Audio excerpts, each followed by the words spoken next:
Hasteko jakina gure elkartasuna adierazi nahi dugu atzo atxilotutako 18 lagunei eta etxekoei ere bai. Eta era berean, herriaren baitan euskal presoen eskubideen defentsan atxilotuek garatu duten lana txalotu eta babestu nahi dugu. Arazo larria da, atzo Espainiar Estatuak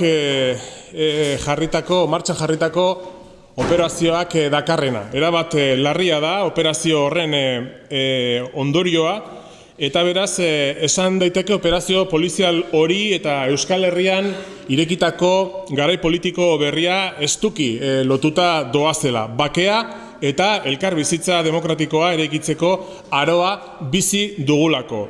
Egoera hau irekitzeko ugariak eta ezinbestekoak izan dira, bai batetik ezker abertzaleak, zein beste hainbat eragilek emandako urratsak, zein baita ere abian jarritako ekimenak. Euskal Herrian bakea, justizia eta demokrazia nahi dugunok hartutako konpromisuek ahalbidetu dute aro hau ireki ahal izatea.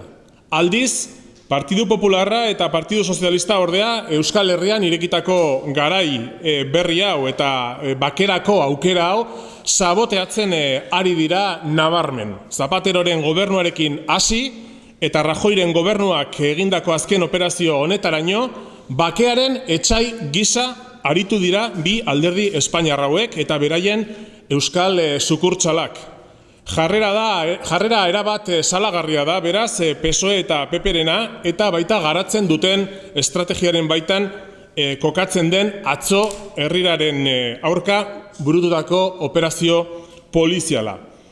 Esan genezake jauzi kualitatiboa eman duela Espainiar Estatuak operazio honekin konponbide prozesuari eta Euskal Herrian hain edatua den euskal preso politikoen eskubideen aldeko aldarriari eraso zuzena egin diola. Bakearen etsaiek egindako erasoaren tamainako erantzuna eman behar da gure ustez, eta erantzun hori irmoa zein herritarra izan behar da. Partidu Popularraren sabotaje politikaren aurrean planto demokratikoa egin behar dugu, instituzioetatik hasita kaleraino, herriz herri, auzoz auzo, eta ozen esan behar diegu, aski da ez dugu errepresio gehiagorik onartuko. Euskal instituzio batzuetatik agintariek emandako erantzuna oso bestelakoa izan da ordea eta zoritxarrez. Nafar gobernuak operazio poliziala txalotu duen bitartean, Euskal Erkidego Autonomoko gobernuak ahots txikiarekin operazioa salatu du, baina praktikan, eta hori da importantena gure ustez, praktikan Guardia Zibilaren biolentziari ertzaintzaren biolentzia gehitu egin dio. Eta horren adibide, ertzaintzak atzo eginiko kargetan hainbat herritar zauritu izana, tartean Amalur Mendizabal senataria. Atzo, Amalur Mendizabal jipoitu zuten berberak dira Rosa Zarra eta Inigo Kabakas hil zituztenak. Eta horrela bada, sortuk ezinbestekoa eta urgentzizkoa deritzo ertzaintzak polizia politiko izateari ustea eta desarme errepresiboa burutzea behingoan. Behingoz ertzaintza estatuaren gerra estrategiaren tresna izateari utz diezaiola. Euskal Herriko instituzioetako agintariek neurriak hartu behar dituzte atzokoaren moduko operazioak saihestu eta herritarren eskubideak bermatzeko.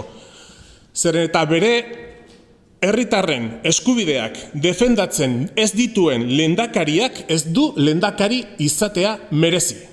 Azkenik, sortutik Euskal Herritarrei deia luzatu nahi dugu. Presoen eskubideen aldeko aldarria kaletik atera eta zigortu egin nahi duten honetan, aldarri hori lau haizetara zabaltzeko deialdia egin nahi dugu. Atera gaitezen kalera eta zabal dezagun euskal preso eta ieslariak etxera leloa bazter guztietara. Eta bide horretan ezinbesteko hitzordua jakina larunbat honetan Bilboko kaleetan.